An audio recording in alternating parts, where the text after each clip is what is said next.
Good evening, everyone. We waited just a few more minutes just to get a few more scragglers coming in. I think others will be coming shortly, but I thank you for coming and being here tonight. I thought it was important that we bring down Todd Kelly to come speak with us, to give us the information that we need, because it's very important that you as parents and our athletes and our coaches be better versed in how we can help our kids go forward and gain or earn athletic scholarships or have an opportunity to present themselves before colleges to go forward. So just a little bit about Todd Kelly, and I'm going to turn it over to him. Todd is from Chicago. He has been involved in athletics his entire life. He was All-State in both basketball and track in high school. He went on to play basketball in both Division III Millikan University and Division II East Central University. After his collegiate career, Kelly began almost a 20-year voyage working with higher education in many areas, including athletics, admissions, education, financial aid, career services, institutional advancement, student affairs, and residence life. Most recently, Kelly has been the head coach at Dallas Christian College. Prior to Dallas Christian College, Kelly was a head basketball coach and assistant athletic director at Illinois Tech in Chicago. He has also been an assistant coach at both North Central College and Keystone College. In addition, he was the head coach at both Providence, St. Mel, and Duzable High School. I want to present to you, all the way from Dallas, right? By way of Dallas, Mr. Todd Kelly. All right, thanks a lot. Thanks a lot, Coach McCray. I really appreciate everybody for coming out here tonight. Hopefully, everyone will leave here a lot more educated about the college recruitment process than you were prior to coming here. So obviously, everyone can see a little bit about my background. Obviously, Coach McCray told you a little bit more about my background, so I'm going to jump right into my presentation. So I'm the founder of Kelly College Consulting, and at Kelly College Consulting, we do presentations for parents, student athletes, and coaches about the college athletic recruitment process. So this presentation is for all parents and student athletes to learn a little bit more about the college recruitment process. We'll talk about the difference in the levels, the roles, and responsibilities. We'll talk about how to present yourself. We'll talk about questions you asked about how to get more, and then we'll answer any questions from the audience as well. This presentation will be about 30 minutes long, and then, like I said, we'll allow for about 10 or 15 minutes for question and answer at the end, and then I'll stick around after that if anyone has any individual questions about the college recruitment process. Now, this is a list of terms and phrases that you probably have seen or heard in the college recruitment process. By the end of this presentation, I'll make sure that you know what all of these terms mean, and I'll describe them thoroughly for you. All right, just kind of starting off, I know everyone hears about the NCAA and NAIA. Those are the two main governing bodies for college athletics. NCAA is National Collegiate Athletic Association. NAIA is National Association of Intercollegiate Athletics. And I'll go over the rest of these terms as we go throughout the presentation. Now, if you want to play at the college level, these are the opportunities. I'll start here at the bottom of the slide with NJCAA, that's National Junior College Athletic Association. So that's junior colleges, community colleges, two-year colleges, or whatever you want to call them. And NJCAA has three divisions, Division I, Division II, and Division III. Now, NJCAA Division I and II can give you scholarships, athletic scholarships. NJCAA Division III cannot give you athletic scholarships. Now, moving forward to NAIA and NCAA. Now, the things that stand out about these levels, NCAA Division III cannot offer any athletic scholarships. So if anyone ever tells you, hey, I got an athletic scholarship to go to an NCAA Division III school, either they're lying to you or that school is creating some major NCAA violations, and they'll be getting in trouble real quickly. All right. Now, NAIA and NCAA Division II, they're very similar in terms of the level of play, in terms of the competition level. Both can offer athletic scholarships, but very rarely does a student athlete get a full athletic scholarship at the NAIA or the Division II level. But what they do at the NAIA and Division II level is what's called stacking money, where they'll take athletic money and they'll stack it on top of any academic money to give you the best possible financial aid package and make it as affordable for you to attend college. Now, obviously, the Division I level is the highest level and the level everyone strives to play at, and the level that has the most scholarship dollars to give. And I'll elaborate a little bit more on scholarships here throughout the presentation. And just for you guys' information, within the state of Texas, in the 2024-25 school year, there will be 25 Division I schools, 14 Division II schools, 14 Division III schools, and 14 NAI schools in the state of Texas in the year 24-25. Now, also, feel free to take any pictures of any of the slides if you want to use them for reference, but these are the opportunities. So I would encourage every parent and student athlete to look at what your sport is and look at how many kids participate at the high school level, and then look at how many kids go on to play at the college level, and then look at how many kids go on to play at the Division I, the Division II, and the Division III level. All right, because on average, about 8% of high school student athletes go on to play at the college level. On average, between 1% and 2% of high school student athletes go on to play at the Division I level. All right. Now, I want to talk about the levels of play just to give you guys some examples of schools that participate at each particular level. So Division I level, some examples of schools would be UT San Antonio, Incarnate Word, UT Austin. Other examples of Division I schools would be Texas Tech, Texas A&M, Abilene Christian, Tarleton State. Some examples of Division II, St. Edward's, St. Mary's, Angelo State. Those are all Division II schools. Division III schools like Southwestern, Mary Hardin Baylor, Trinity, Texas Lutheran. Those are all Division III schools. And then you have some NAIA schools here that we listed as well. Now, this is very important. When we talk about scholarships, there are two types of sports. There are head count sports and there's equivalency sports. Now, head count sports, there are 6 of them. There are only 6 head count sports.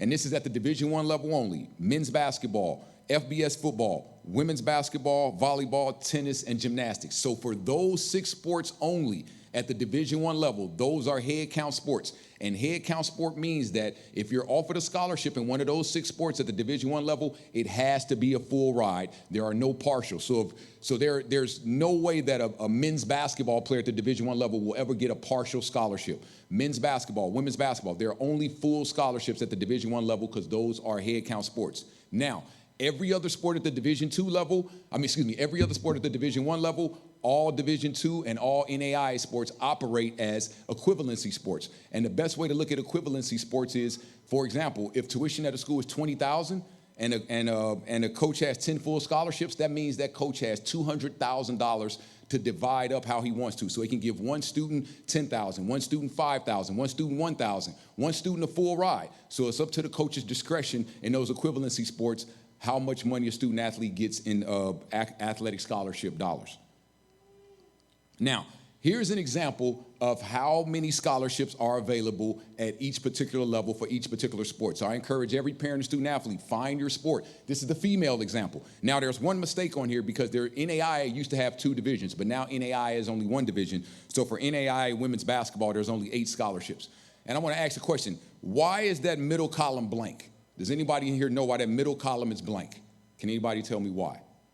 No one knows why that middle column is blank. Okay, the reason that middle column is blank is because that's Division III. Notice we said earlier, there's no athletic scholarships at the Division III level. That first column is Division I, second column is Division II, third column is Division III, fourth column is NAIA, and the fifth column is NJCAA, so junior colleges. So this is the scholarship breakdown on the female side of how many scholarships are allowed at each sport. Now also keep in mind, this is the maximum amount of scholarships allowed. Every sport doesn't necessarily have this amount of scholarships. Now, this is the men's example of how many scholarships are allowed at each sport at each level.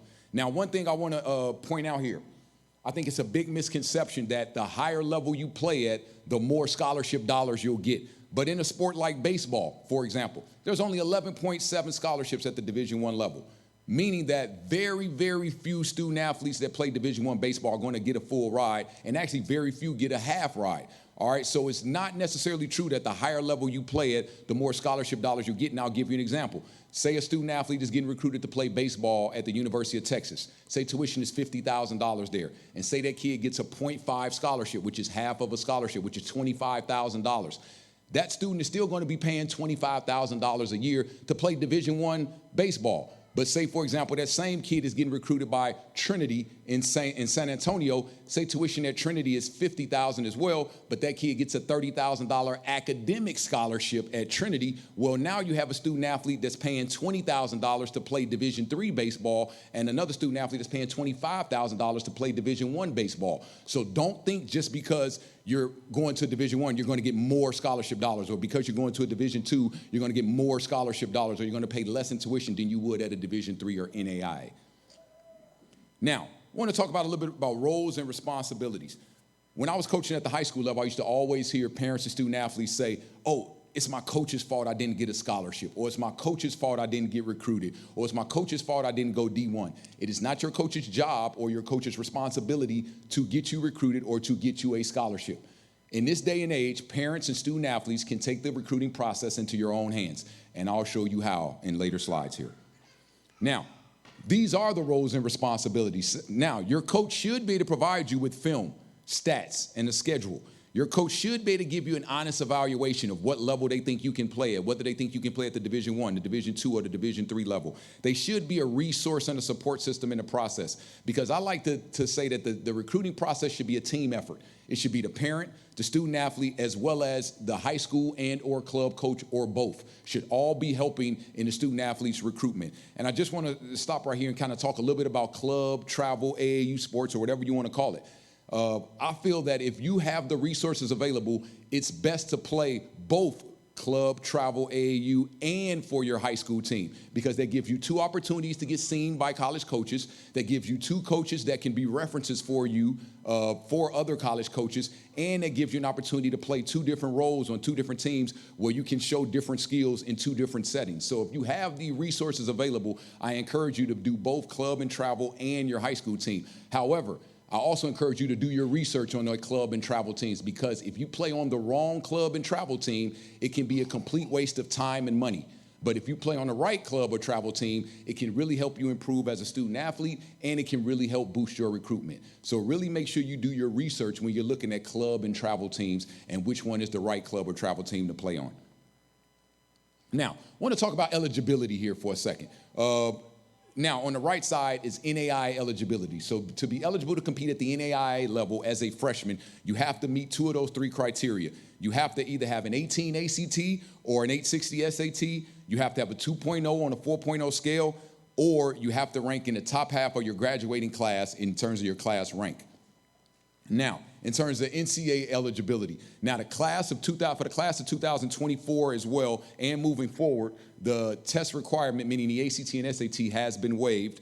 All right, you have to have 16 core courses, and you have to pass at least 10 of those courses prior to your seventh semester. So you can't do poorly your freshman year, sophomore year, and think, oh, senior year, I'm just going to load up and just get straight A's and take as many courses as I can so that I can be eligible. It doesn't work like that. All right, you have to start off immediately getting good grades. All right, you have to start off immediately getting good grades. Now, one thing I would encourage, I know the test requirement has been waived for the class of 2024, but only 3% of college student athletes receive a full athletic scholarship.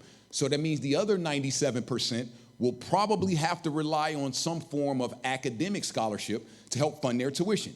And ACT and SAT can and will still be used as criteria when distributing academic scholarship. So I encourage every student athlete in here to still take the ACT or SAT once, or even take it twice, because a lot of schools will still use your super score. So don't think because the test requirement has been waived, oh, I don't have to take the test, or I shouldn't take it. Still take the ACT or SAT, because there's no downside or no negative to taking the exam.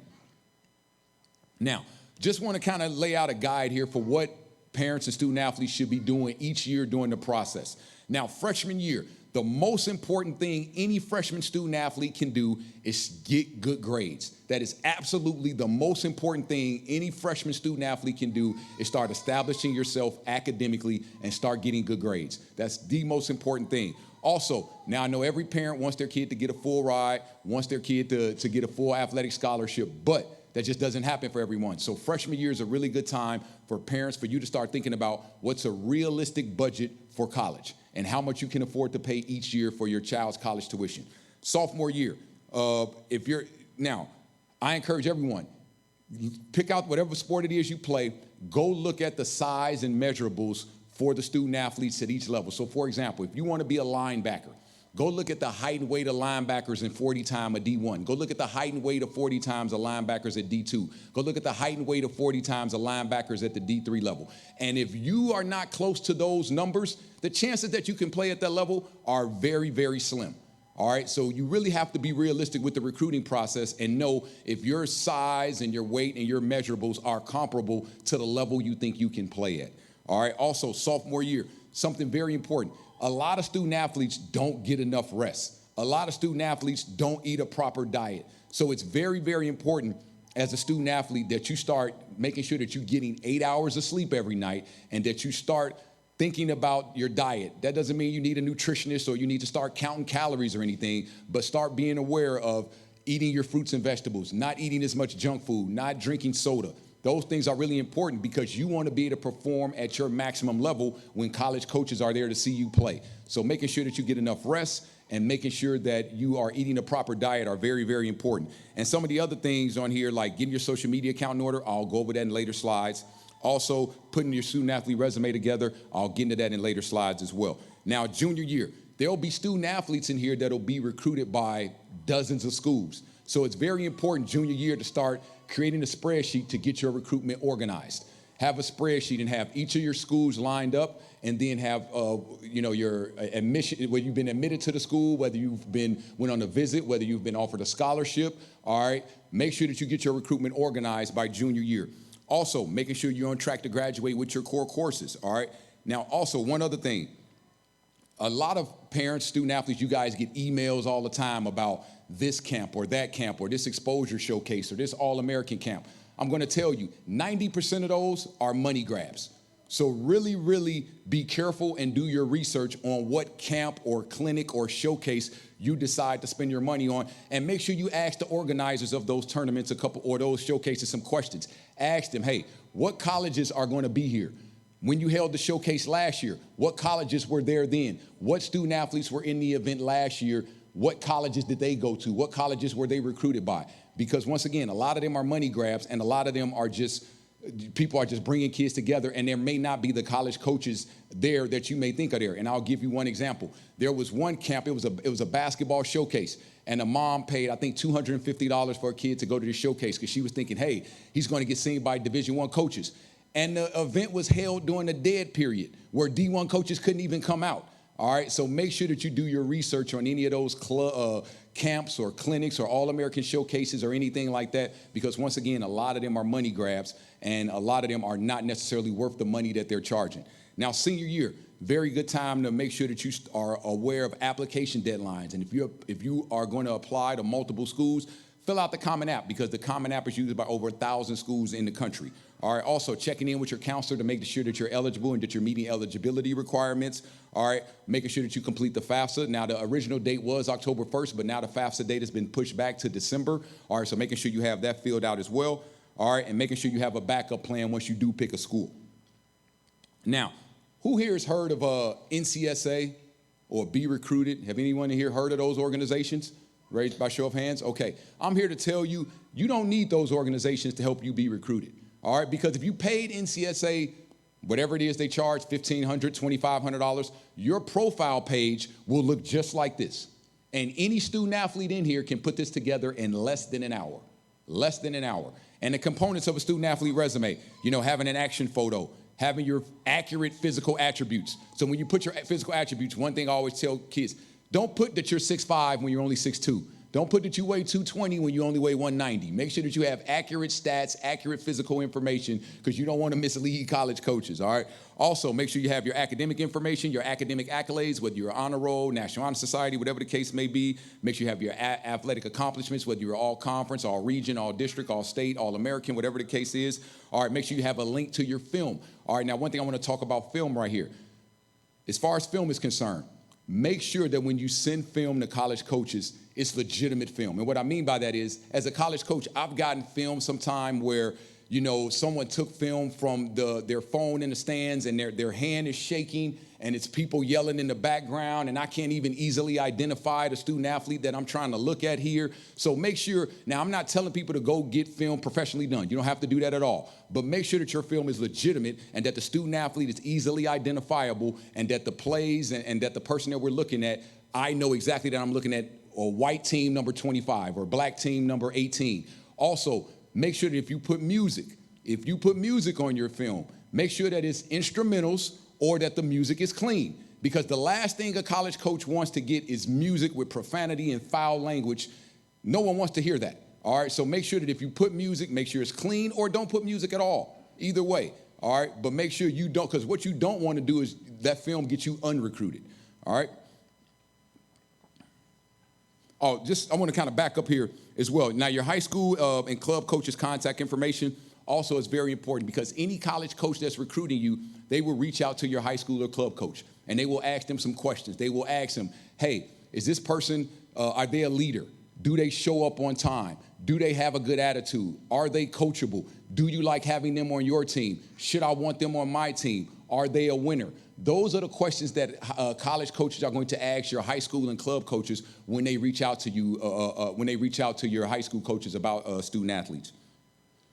Now, this is what a sample email should look like when you want to email a college coach, because we told you that you don't necessarily need NCAA or be recruited or one of those recruiting organizations. And so if you're not going to utilize them, then you need to be able to put together your student athlete resume and you need to know how to email college coaches. Now, keep in mind, your email needs to be short and sweet because college coaches get anywhere between 10 and 200 emails every single day. And they don't have time to read a long email and go through all of those emails themselves. Also, when you email coaches, email multiple coaches on staff. Email multiple coaches on staff because a lot of times the head coach isn't going to read your email. He's going to send it to his assistant coach. So make sure that you email the assistant coaches, the graduate assistant, the director of operations, the recruiting coordinator. So email every coach on staff in hopes that one of them will read your email. All right, and this is how the email should look, and you need to attach a copy of your student athlete resume to your email when you're reaching out to coaches. Now, we're going to talk about social media a little bit. These are some very simple do's and don'ts, all right? Very simple do's and don'ts, all right? No controversial quotes, no questionable images, and no out-of-date stats or contact information, all right? Now, here's an example of a coach that said he stopped recruiting a kid because of his social media profile. Now, one thing you don't want is for your social media profile to be a detriment in your recruitment. You want your social media profile to be an asset in your recruitment. You don't want the social media profile to get you unrecruited. And I've seen several kids whose social media profile has gotten them unrecruited. So I encourage every student athlete in here, and actually on the next slide, I'll show you what a sample social media profile should look like. But I encourage every student athlete in here to, when they leave here, get your social media account in order and get started on their student athlete resume. All right, this is very, very important because every college coach is on Twitter, all right, or X, whatever it's called right now. So, but this is how your X or Twitter profile should look. You need to have your real name. You need to have you need to have a real photo. You need to have your school name, the year you graduate, the position you play, your height, your weight. All right, you need to have a link to your schedule, a link to your film. All right, and you may want to have even a link to your student athlete resume on there as well. All right, because what you want is if a coach goes to your Twitter profile, you want him to know everything he can know about you so that they can start the recruiting process. You want them to be able to look at film of you. You want them to be able to see what your grades are so that they can look at you and say, okay, I like that student athlete. They got good grades. Their ability matches for what we're looking for. Okay, we want to start the recruiting process, and make sure that you leave your DMs open so that the coach can DM you and say, hey, we like what we see. Hey, can we get your phone number? We want to start the recruiting process. So this is what your Twitter profile should look like. Now, I want to talk about campus visits here for a second. All right, there was a very, very important rule change with campus visits this year. You used to only be allowed 5 official visits. Now you're allowed unlimited official visits, and you're allowed unlimited unofficial visits. Now, before I get into official and unofficial visits, I think it is a very, very bad idea to attend or commit to a school without first visiting. Now, I understand there may be some extenuating circumstances where you may not necessarily be able to visit a school before you go there. And if that happens, okay, I understand. But I think it is a very bad idea to commit to a school without first visiting. Now, official visits and unofficial visits. Now, an official visit is a visit that is paid for by the university that's recruiting you. And what happens on an unofficial visit is the student athlete and 2 guests, the school will pay for your transportation to the campus, and from the campus, they'll pay for meals while you're on campus, and they'll pay for lodging while you're on campus. That's what an official visit is, for 48 hours. Now, unofficial visits are paid for by you, the parent and the student athlete, and you're allowed unlimited unofficial visits, unlimited official visits. So just keep that in mind. Official visits are paid for by the school that's recruiting you. Unofficial visits are paid for by you, the parent and the student athlete. Now, here's a few questions that you need to ask when you go on campus visits, but I'll give you guys a few more questions. And these are really important questions that a lot of people forget to ask. And not only ask these questions to the coaches, but also ask them to the student athletes that are on the team, because coaches will try to make everything sound great. They'll make it try to sound like the grass is super green and all the buildings are super new and everything is perfect. But the student athletes will tell you the truth usually, all right? Now, but also, when you go on campus visits, ask the coaches these questions. Ask the coach, hey, coach, your kids that graduated in the class of 23, 22, and 21, where are they working at right now? Where do they have jobs at right now? Do you have connections with alumni that can help me get a job when I graduate? Because the fact of the matter is, less than 1% of college student athletes go on to play professionally. So if you're not going to go on to play professionally, you're either going to have to start your own business or you're going to have to get a job. All right, so those are very, very important questions. Also ask the coach, your kids that are juniors and seniors right now, where did they get internships at last summer? Do you have connections to be able to help me get an internship when I become a junior or senior? Now, a very unfortunate part of athletics and college athletics especially are injuries. So ask the coach, hey, what's your injury policy? What's your insurance policy just in case I get hurt?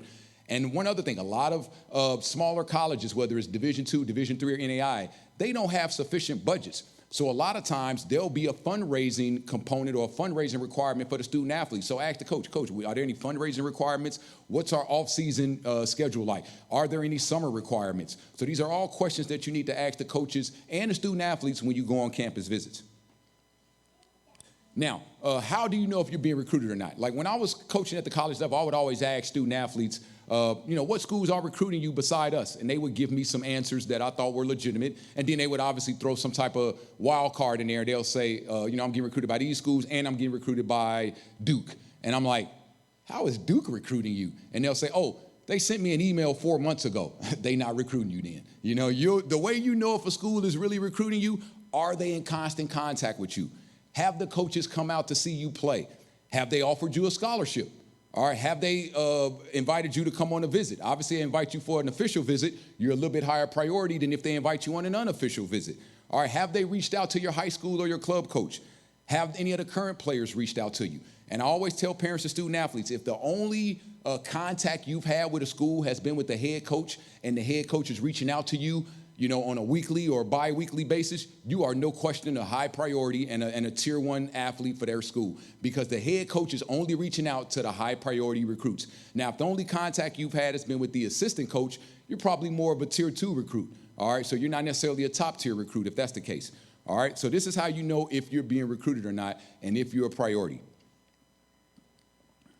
Now, just want to talk about kind of the current climate in college athletics. Now, this is not the best time to be a high school student athlete because right now high school student athletes are probably 4th or 5th in line for scholarships when it comes to college coaches. Because, for example, for a D1 coach, the first type of student athlete Division I coaches are looking for is a grad transfer. That's a kid who's already got a bachelor's degree, used 3 years of eligibility, is probably 23 or 24 years old already, and they're going to come in for 1 year and be able to play. The next type of kid they're looking for is just a regular Division I transfer that has 2 to 3 years of eligibility remaining. The next type of kid they're looking for is probably a junior college kid who's already played 2 years, probably already 21 or 22 years old. And then the next type of kid they're looking for is a post-grad or prep school kid who's 1 year removed from high school already. And then they're looking for high school kids, because a college coach's philosophy is that, how can an 18-year-old high school kid help me compete against 23 and 24-year-olds? Because the average age of college student athletes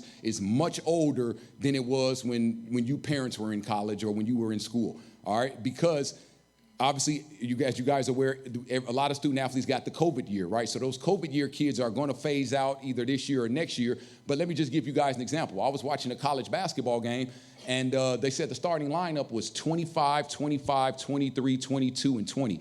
They said that starting lineup was older than 4 NBA teams. 4 NBA teams. And anyone who's a football fan, the starting quarterback for Georgia last year was 26 years old.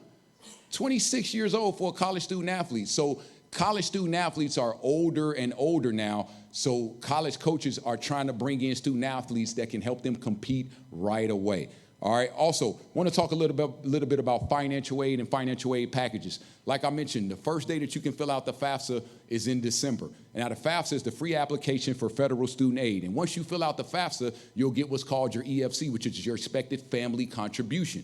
And once you get your EFC, you'll be given a financial aid package. And in the financial aid package you get, it'll have any type of athletic scholarship that you may be getting, any type of academic scholarship you may be getting, any type of school-based grants or aid that you're getting, any type of loans you're eligible for, and any type of federal aid that you may be eligible for. That's what will be included in your financial aid package. And one thing I tell a lot of parents and student athletes is that when you get your financial aid package, don't think that that's the final answer, because you can negotiate tuition. At a lot of smaller schools, especially Division II, Division III, and NAIA schools, they will negotiate with you. If one school says it's $25,000 and another school says it's $20,000, you can go back to the school that says it's $25,000 and say, hey, look, man, I really want to come here. This is my number one choice, but this is a little bit too expensive, and we have this school over here that's in your conference that's actually better than you that is saying it's $20,000. So is there anything else you can do? And that school will come back to you and they'll say, well, maybe we can't match that $20,000, but we could at least get it down to $21,000 for you. So as a parent right there, you just saved $16,000 over a 4-year period. So when you get your financial aid package, don't take the first answer, because the first answer is usually not the final answer. All right. Now I want to just talk about a few terms that we mentioned earlier, like red shirt. Everyone's heard the term red shirt. All right, there's two types of red shirts. There's a medical red shirt and there's a regular red shirt. Now, if you start the season off, now red shirt, just all red shirt means is that you're in school for a year, but you do not use a year of eligibility. Now, with the medical red shirt, if you start off playing and you get injured before the first 30, and you play in less than 30% of the games before you're injured, then you're eligible for a medical red shirt, where that year won't count against your eligibility. Now, a regular red shirt, and this doesn't happen as much, but it still does happen, where a coach will recruit a kid and they'll bring them in as a freshman and they'll say, hey, you know, as a freshman, you're probably not ready to compete. We need you to get bigger, stronger, faster. So you come in, you're going to practice with us. You're going to eat all the team meals, do all the study tables, do everything with the team. You just won't play in games, and you won't lose a year of eligibility. And I encourage every student athlete in here that if a coach offers you the opportunity to redshirt and you're on scholarship, take it. Take it. Because now you get 5 years of a free education instead of 4, and you can walk out of school with a free master's degree. Because not only do you get 5 years in school, you get 5 summers. So it's no reason that if you redshirt and you're in school for 5 years, you shouldn't leave with a master's degree. So if any student athlete in here is offered an opportunity to redshirt and you're on scholarship, take it. Take it. All right. Also, I want to talk about offers. Now, offers mean different things at different levels, all right? Now, an offer at the Division I level for those equivalency for those head count sports. We mentioned those already. If you get an offer at a head count sport, it's a full offer. It covers everything. Room and board, tuition, everything. If you get an offer from a Division II or NAIA, it can mean anything. It can mean $5,000, $10,000, $2,000, $1,000. Now, if you get an offer at a Division III school, it has no financial implications at all. An offer at a Division III school is just an offer of a roster spot. All right, just an offer of a roster spot. Now, I encourage everybody, if a coach says, hey, I'm offering you, ask that coach, hey, what are you offering me? Because here's a story, and this was a little bit unfortunate, but there was a coach who told a student athlete, hey, we're offering you a full tuition scholarship. And so the mom and the student athlete were, super excited. But then come August, the mom got a bill in the mail for $9,000. And the mom was like, hold on, I thought we got a full tuition scholarship. And the coach was like, yeah, you did get a full tuition scholarship, but your scholarship didn't cover the total cost of attendance, which includes tuition plus room and board, plus books or any additional fees. So make sure that when a coach says, hey, we're offering you, what are you offering me? All right, make sure you're clear with that. All right, also one other thing, walk-ons. I know everyone's heard the term walk-on before. All right, there's 2 types of walk-ons, and basically all walk-on means is that's a student athlete that is not on scholarship. That is not on scholarship. So a regular walk-on is just a kid who shows up, tries out, makes the team. That's just a regular walk-on. Now, the preferred walk-on, which is a term that's really come about the last 5 or 10 years, preferred walk-on is a kid that's recruited, where the coach is recruiting and telling them, come here, you have a guaranteed spot on the team, you're just not going to be on scholarship. So that's what that means. A walk-on is a student athlete not on scholarship. All right. Now, that pretty much concludes the presentation, but here's my contact information just in case anybody wants to get in contact with me. Here's my email address. Here's my website. My website also has a lot of good tips and pointers for the recruitment process. All right, so I encourage everybody to go there. Also, I have 2 QR codes here. All right, the one on the left, that's just a survey to just ask, hey, did you like the presentation? Did you learn anything? Did you think it was good? Now, the one on the right may be a little bit more informative because I like to call that my resource sheet. So the one on the right, it just has about 15 terms that we define for you. It has the one slide where I have freshman, sophomore, junior, senior year, what you should be doing each year. It also has a list of about 10 different websites, which are really good websites in the recruiting process. For example, the NCAA website, the NAIA website, the NCAA Eligibility Center website, and the FAFSA website. So it's a lot of good websites. And then it also has a list of about 5 or 6 other phrases and terms that you need to be aware of throughout the recruiting process. All right. So now I want to open it up for questions. If anybody has any questions about anything that I said, any questions you may have had about anything you've heard or any rumors or anything like that that you want to be clarified, feel free. We have about maybe 15 or 20 minutes for question and answer. So anybody has any questions, and if you do have any questions, maybe you can come to the mic right here and ask that question. Does anybody have any questions? Or you can just raise your hand. Go ahead. Go ahead.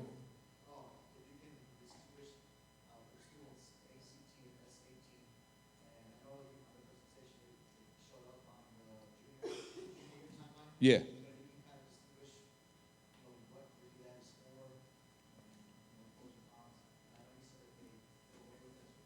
Yes.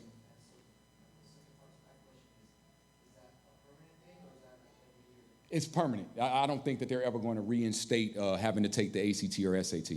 And let me give you an example of why it's important to still take the ACT or SAT. All right. What's your name? Isaiah. Okay. And what's your name? Okay. Now, say, for example, if you two guys, y'all obviously both go to Del Rio High School, say you guys have taken the same classes, all right, say you guys both got a 3.5 GPA, right? Now, say, for example, you submit a 29 ACT score, you don't submit an ACT score. Who do you think the college is going to admit first? And who do you think is going to get a higher academic scholarship? The kid that didn't submit an ACT score or the kid that submitted a 29 ACT score? That's why it's still important to take the ACT or SAT. So I would say you still should take it, and it really isn't a difference in the ACT or SAT in terms of which one is more important, but I think you still should take one of them, and you should take it junior year. And honestly, I encourage student athletes to take it twice. Take it once during the junior year, and then maybe take it once during the senior year. Now, did I answer your question, or was that?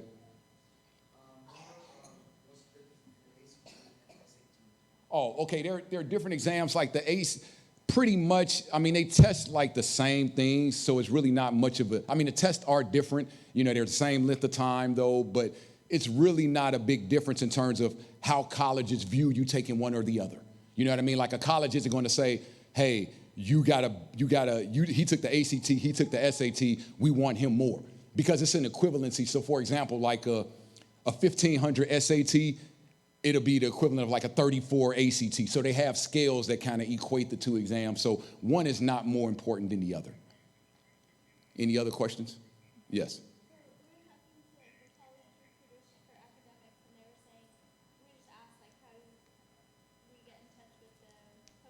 Yeah. No, you can directly reach out to coaches yourself. Every coach, you go to any school's website, go to any school's athletic website, the coach's emails are listed on there. So you can email every single coach that you want to. You don't have to rely on your coach to reach out to, because just think about it. If it's 30 kids on a baseball team, you can't ask your baseball coach to email 30 different people, you know what I mean? So parents and student athletes, specifically the student athletes, because coaches like to hear from the student athletes more than the parents, because a lot of times when I got emails from parents, I just ignored them. But I would much rather hear from the student athletes. And so you can reach out to the coaches directly. And like I said, reach out to multiple coaches on staff. Don't just reach out to the head coach. Because, for example, and you probably shouldn't be emailing Alabama, but if you're going to email Alabama, don't email Nick Saban. He's not answering that email. You know what I'm saying? Email the recruiting coordinator, the position coach, the graduate assistant, the director of operations, even anybody on staff that's listed, email them, and hopefully one of them will read your email. Yeah. Yeah, usually every coach's email is listed on the athletic website. Yeah, pretty much. It's not a secret at all. Absolutely. Any other questions?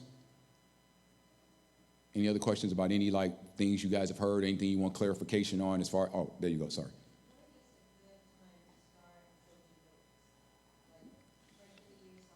I would say at the beginning of junior year. Or, well, I would say this much. Once you become a varsity athlete or a varsity starter, then playing at the college level is realistic. Because I get people all the time that say, oh, my kid's in 8th grade, should I start reaching out to colleges yet? It's like, your kid isn't even on varsity yet. You know what I mean? How do you even know if your kid's going to be good enough to play college? 4 years is a long time. So once you're on varsity and a varsity starter, and it's then realistic that you can play at the college level, that's when you should start reaching out. But also, once you have good film as well. Because when you reach out to college coaches, you want to be able to send them film because that's the first thing they're going to ask. Or depending on the sport, because obviously sports like track, swimming, and golf, film is irrelevant because if you run a 10-0 100-yard dash, you're going to run a 10-0 100-yard dash on any track in the country. So that 10-0 speaks volumes. If you're a scratch golfer, you're a scratch golfer, whatever course you go to. But if it's basketball, soccer, volleyball, football, once you get good varsity film, then that's a good time to start reaching out to coaches. Yes. You said that Twitter, yes. is the best one for coaches? Well, yeah, it's the best social media platform for student athletes to use because all college coaches are on Twitter. And one thing I'll say about Twitter, and I don't think I mentioned this, you need to set up your Twitter page, but also you need to have a Twitter presence.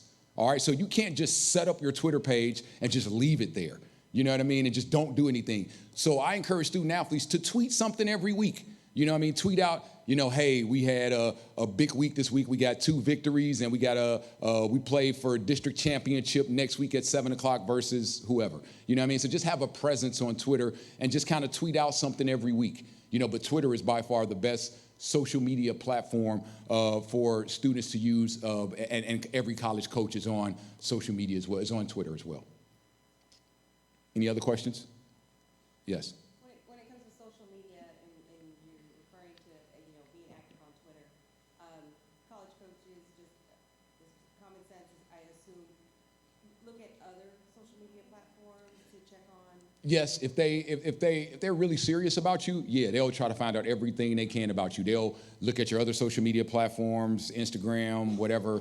They'll look at that, and then they'll try to do a lot of research. They'll call your club coach. They'll call your high school coach. They'll obviously talk to the parents because college coaches want to know what type of background, what type of environment kids are from, and they want to know if you're the type of kid that they want in their program. So college coaches will do their research because think about it. If they're giving you a full scholarship and tuition at a school is $50,000, that's basically like a $200,000 investment they're making in you. So they want to make sure that their investment is well placed. So they're going to do their research. They may even talk to other people outside of your high school coach or your club coach. They may talk to other people they may know. Because the thing about it is, all college coaches know a lot of other coaches, whether it's other college coaches or other high school coaches or other club coaches. Every college coach has relationships with a lot of other coaches, so they will reach out to them. So say, for example, if you played on one club team and then you moved to another club team, a college coach may reach out to the previous club team you played for just to ask coach, hey, what was up with this kid? Was he a good kid? Did he have a good attitude? Does he have a good work ethic? What was up with him? So college coaches will do their research, absolutely. Any other questions? Does the record of the sport, football, basketball, does that affect it in any way? Slightly. And the reason I'll say that is because I liked personally to recruit kids that was on winning teams. Just because now, but thing is, if you have good film, then your team's success doesn't matter as much. But me personally, the reason I like to recruit kids from good teams is because if you're on a good team, you probably have established some winning habits. You probably have a winning attitude. You probably have a good work ethic. You probably, are fundamentally sound. You probably understand what it takes to win. You probably are detail oriented. So if you've already had those winning habits and that winning attitude, that's less work I got to do as a coach. However, though, if you played on a bad team, say you're the best player on a bad team, but you have good film, you got good grades, you playing on a losing team isn't going to, what I'll say is playing on a losing team won't negatively affect your recruitment, but playing on a winning team can positively affect your recruitment, is what I'll say. So don't think because you played on a losing team, you're not going to get recruited. That's not the case at all. Any other questions? Any other questions? Any other questions for the audience? Oh, yeah, sorry. So my son does cross country. Okay. Track. Yes. And you had mentioned that stuff like plays and stuff like that, like football, basketball, you can like use that like for something like him. Do you think it's more like if it's better to like Well, workouts? well, no, for track, for sports like track, really the only thing that matters are times.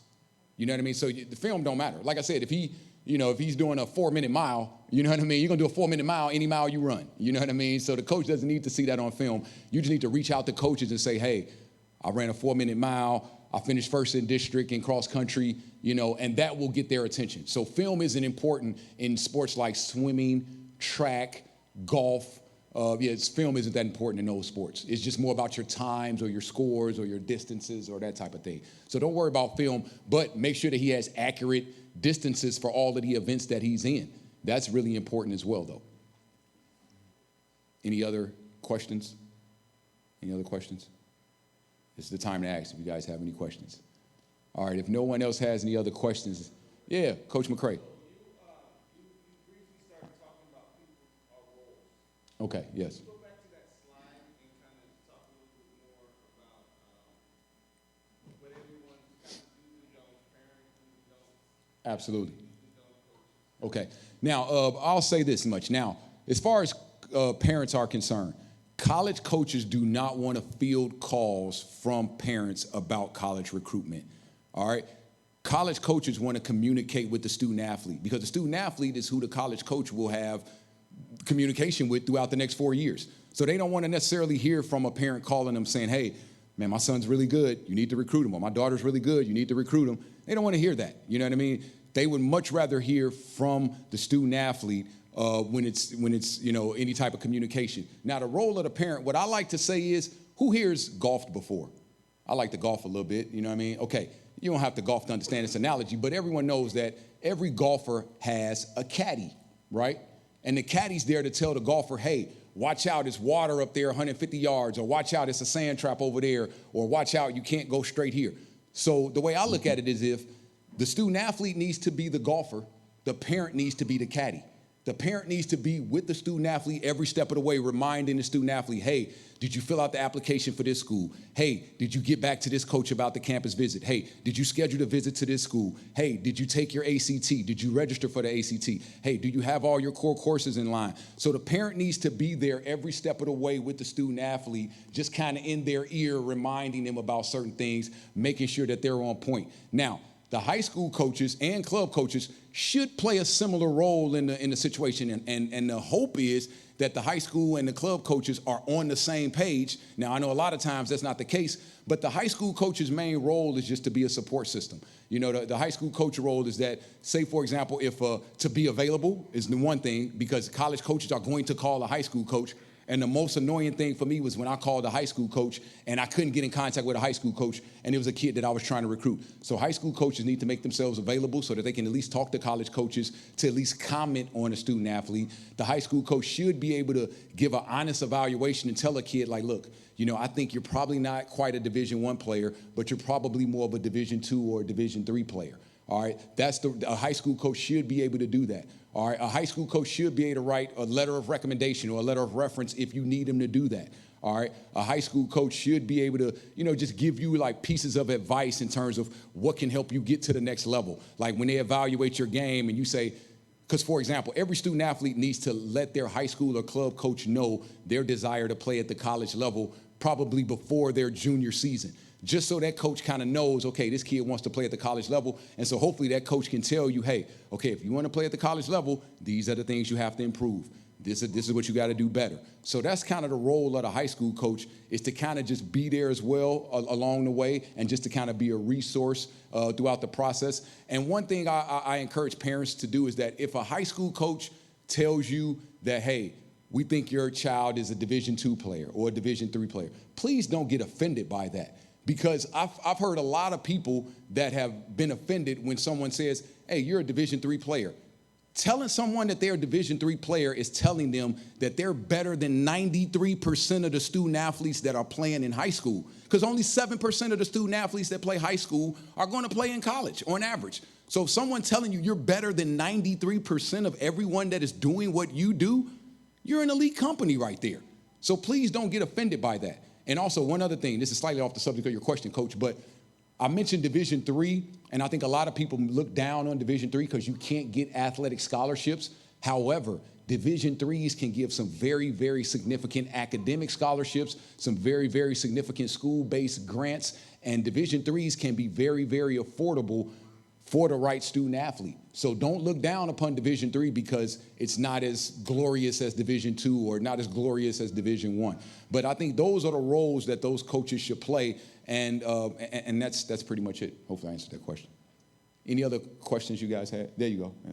If you're in a Division III, is there any way to get to Division II and what? Absolutely. Kids transfer all the time. It was, just for example, for basketball, it was over 1,000 kids in the transfer portal. In football, it's probably 2,000 kids in the transfer portal. So kids are transferring all the time. And to answer your question, there are some Division III and Division II coaches who will see a kid who they think, say, for example, if I'm a Division III coach, right? And I see a kid who I think is Division II. So say I see you and I think you're Division II. And I'm like, man, but I'm a Division III coach. I may just tell you, hey, come here to my Division III for a year or two. You do really well, then you can transfer to a Division II. Coaches are telling kids that now. So absolutely you can transfer up. It happens all the time. And to be honest with you, a lot of coaches know already that if they bring a freshman in and that freshman does well, they're gone. They're gone immediately because it's like Division II coaches are going to start reaching out to them. Or if it's a kid at a lower level Division I, like say a kid plays at UTSA or Incarnate Word, and they do really well as a freshman. Well, that coach already knows that kid's probably going to University of Texas or A&M or Tech the next year. That's just going to happen. Kids are always going to try to transfer up. So absolutely, to answer your question, that happens every single day. And also, one other thing I want to point out, I think there's a big misconception about the transfer portal. I think a lot of people think that kids go into the transfer portal on their own a lot of times. And yes, it does happen. But from the coaches I talk to, and I talk to coaches every single day, my estimation in kind of an impromptu poll that I did amongst coaches is that 30 to 40% of the student athletes in the transfer portal are pushed into the portal by the coaches. They're not in there voluntarily. And I'll give you guys an example. Hey, what's your name? Ethan. Okay. What sport you play? Basketball. Okay, good. I'm a basketball guy. Okay, say I'm Rodney Terry, right? The head coach at the University of Texas. Right? Say you're a freshman. What position you play? Okay, so say you're a point guard. Now, say at the end of your freshman year, right? Say you don't play very much. So say you're like kind of second, third string, right? At the end of the season, I'll bring you into the office and I'll say, look, man, you didn't play very much this year. You know, we expected a little bit more from you. You know, we're about to get the starting point guard from A&M is going to transfer here. He averaged 10 points a game last year. We're getting the backup point guard from Texas Tech is going to come here as well. We think he's better than you, and we're getting the number one point guard in the state of Texas is coming here as well next year. So you're not going to play next year at all. So you need to look to go somewhere else. And you know what? I got a lot of buddies at D1. I can help you find somewhere to go, all right? So then at that point, the kid is going to be like, well, of course I'm leaving. You just told me that I'm not playing, and there's 3 people ahead of me, and there's no chance that I'm going to play. That happens all the time, and that's called being pushed into the portal, which a lot of kids are pushed into the portal. They don't voluntarily go. So that's just kind of an example of when you guys see all these kids that are in the portal, it's not always they're doing while they're in the portal. It's because a coach pushed them into the portal. Question. If you're in that situation with a scholarship of whatever kind, Yeah. and you get pushed, does that follow you? What do you mean? Does that still pick up that tuition? Or? No, once he, because what's going to happen is, once I tell him he's not going to play, he's going to get into the portal, right? And then your scholarship and your connection with Texas is done. Now you're on your own. We don't care about you anymore. But what if you push? I mean, what if you get it yourself? What do you mean? If I get in the portal myself, same thing. Once I get in the portal myself, my affiliation with that school I was at is done. That coach is done with me. That school is done with me. Now it's up. I'm on the street. And I'm on my own. And so now I got to find another school. But one thing I'll tell you though, a lot of people make the mistake of going into the portal on their own. I tell people all the time, don't go into the portal unless you already have somewhere to go. And what I mean by that is, and this happens a lot, and we'll end here because I know everybody got stuff to do tonight, but what happens is, what I would say is that if I'm a Division II, right, and I'm recruiting you, and no, say if I'm a Division II and I'm recruiting you, and say you end up going to a Division I, you know what I'm going to do? I'm going to follow you throughout the year, and I'm going to be like, oh man, I look up half the year, you're not playing very much. So then what I'm going to do as the Division II coach who was recruiting you, I'm going to then reach out to your high school coach, and I'm going to be like, hey coach, I see your kid that went to the D1, man, he's not playing very much. Is he happy over there? And then you're going to get back to me in 2 weeks, and you're going to be like, nah, he ain't happy, man. He probably want to leave at the end of the year. Then I'm going to tell you, like, hey, look, okay, at the end of the year, jump into the portal. We offer you a scholarship immediately. You can come here. That's how the portal works the right way. But a lot of kids just jump into the portal without anywhere to go, and they end up homeless, so to say, you know, from a college standpoint. Because there's so many kids that's in the portal that didn't have anywhere to go and didn't have a school to go to. So if you're going to jump in the portal, have somewhere to go before you jump in the portal.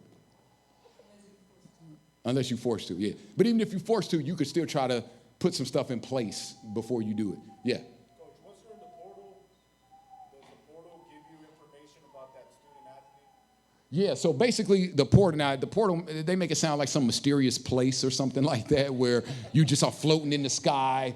You know what I mean? It's not like that. The transfer portal was created in 2018, right? Even though people would transfer long before that. All the transfer portal is an online database of student athletes that are, I hate to use this word, but are essentially free agents. You know what I mean? So that basically it just adds transparency to the transfer process. So if I'm a basketball coach, I can go look at the portal and I'll see 1,000 names of kids that are basically eligible and looking to go somewhere else and play.